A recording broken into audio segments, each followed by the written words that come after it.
Marijuana atau bahasa ilmiahnya dikenal cannabis merupakan tumbuhan yang sangat menarik untuk diteliti secara sains. Namun tumbuhan ini juga banyak mengundang kontroversi karena saat ini digunakan sebagai narkoba. Yap, terutama Indonesia nih, tumbuhan ini masih menjadi barang ilegal, haram dan berbahaya. Daripada memperdebatkan bahaya ganja, lebih baik yuk kita cari tahu fakta ilmiah di balik ganja. Halo Sense Lovers, kamu sedang menonton Sense Populer? Klik subscribe dan aktifkan lonceng notifikasimu untuk mendapatkan video-video edukasi dan ilmu pengetahuan populer menarik sehari-hari. Nah, sebelum kita membahas manfaat ganja, mari kita pastikan terlebih dahulu dari mana sih asal tanaman ini. Nah, sebuah bukti arkeolog dari tanaman multifungsi ini diketahui tercatat 37 juta tahun yang lalu dari Kazakhstan dan kemudian tersebar di timur Himalaya. Berdasarkan studi yang dipublikasikan pada jurnal Vegetation History and Archaeobotany, para peneliti yakin wilayah dataran tinggi tersebut merupakan asal dari tanaman ganja. Lalu ia kemudian menyebar pertama kali ke Eropa 6 juta tahun lalu, dilanjutkan ke Tiongkok Timur sekitar 1,2 juta tahun yang lalu.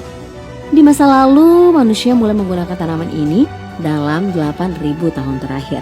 Awalnya hanya memakan bijinya nih sebagai sumber makanan, kemudian menggunakan batang tanaman ini untuk membuat produk berkualitas tinggi. Produk yang dihasilkan tinggi akan serat dan tahan lama, diantaranya pakaian, tas, kertas, dan tali. Setidaknya selama ribuan tahun, banyak produk yang terbuat dari ganja telah bertahan sampai hari ini. Mulai dari Spanyol sampai ke Taiwan, sebelum akhirnya digunakan di Amerika dan orang Eropa untuk obat psikoaktif. Nah, beralih ke zat yang terkandung dalam ganja, tahu nggak sih Sense Lovers bahwa tanaman ganja sebenarnya memiliki lebih dari 500 bahan kimia alami dan aman di dalamnya. Zat kimia ini menyebar ke seluruh aliran darah melalui tubuh dan otakmu ketika kamu menggunakan ganja. Di antara 500 bahan kimia tersebut, ada 2 elemen penting dan paling terkenal dalam ganja, yaitu THC dan CBD. THC adalah tetrahydrocannabinol, merupakan komponen psikoaktif utama dari ganja. Senyawa kimia berfungsi sebagai mekanisme pertahanan tubuh. THC pada tanaman ganja bekerja dengan meniru efek neurotransmitter yang sudah ada sebelumnya di otak kita, yang dikenal sebagai cannabinoid. Cannabinoid juga terdapat pada semua hewan, ikan, mamalia, dan reptil. Senyawa kimia dalam THC dapat mempengaruhi kumpulan saraf amigdala, menyebabkan imajinasi dan persepsi pikiran menjadi lebih menyenangkan dan menarik, tetapi juga memiliki potensi yang menyebabkan kecemasan pada orang yang tidak terbiasa dengannya. Meskipun yang diakui bahwa ganja memang berpotensi menimbulkan kecanduan nih, ternyata cannabinoid dan neurotransmitter yang terkandung dalam THC memberikan berbagai manfaat dan pengaruh pada sistem saraf, seperti berfungsi untuk mengatur tidur, lapar, menghilangkan rasa sakit, pencegahan epilepsi, sistem kekebalan tubuh, dan bahkan telah terbukti menghambat sel kanker payudara. Sebenarnya selain ganja nih, banyak hal-hal lain yang juga bikin candu, seperti kopi, gula, alkohol, dan heroin. Kasus kecanduan ganja sebenarnya relatif lebih rendah, yakni 9% saja, daripada ketergantungan pada alkohol dan heroin yang mencapai 15% dan 30%. Sebelum perbandingan sekitar 13% dari pengguna kopi telah mengembangkan ketergantungan, bahkan mereka bisa lemas dan tidak dapat bekerja jika belum minum kopi. Bahkan hingga saat ini, tidak pernah ada kasus seseorang yang overdosis pada marijuana. Sebuah penelitian pun juga pernah dilakukan untuk mengetahui batas konsumsi THC. Pada peneliti bereksperimen pada tikus dengan memberikannya suntikan sebanyak 40.000 kali, dan hasilnya menyebutkan kalau tikus tersebut hanya tertidur 3 hari dan bangun dengan keadaan sehat.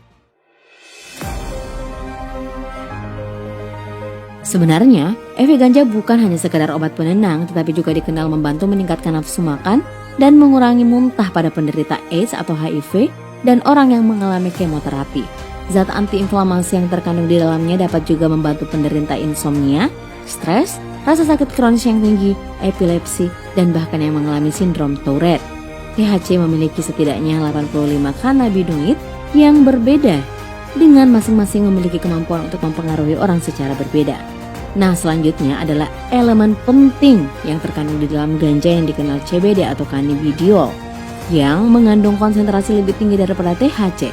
CBD telah terbukti sangat efektif dalam mengendalikan kejang dan telah menyelamatkan jiwa dari banyak orang. Contohnya adalah Charles Figi yang berusia 6 tahun yang orang tuanya diberitahu bahwa ia akan mati karena penderitaannya yang terus-menerus akibat kejang Grand Mal. Sebagai upaya terakhir baginya, orang tuanya memperoleh ganja medis yang dirancang untuk membantu kejang setelah puluhan obat yang berbeda gagal membantu mengendalikan lebih dari 300 kejangnya seminggu. Hasilnya tentu saja mengejutkan bahwa ganja medis telah memberikan kehidupan baru bagi Charlotte. Dia sekarang berkat ganja hanya menderita 2-3 kali kejang per minggunya. Nah, inilah juga nih yang menjadi dorongan besar bagi para ahli medis, ilmuwan aktivis lingkar ganja untuk mengurangi stigma seputar penyalahgunaan ganja. Ganja memiliki potensi digunakan untuk keperluan medis, mensintesis obat yang dapat membantu mengatasi dan mengobati dan mencegah penyakit kronis serta menyelamatkan beberapa nyawa. Nah, itulah tadi fakta ilmiah di balik ganja. Terima kasih telah menonton. Berikan tanggapanmu di kolom komentar dan jangan lupa like dan share video ini ke teman-temanmu. Sampai jumpa di video selanjutnya, Science Lovers.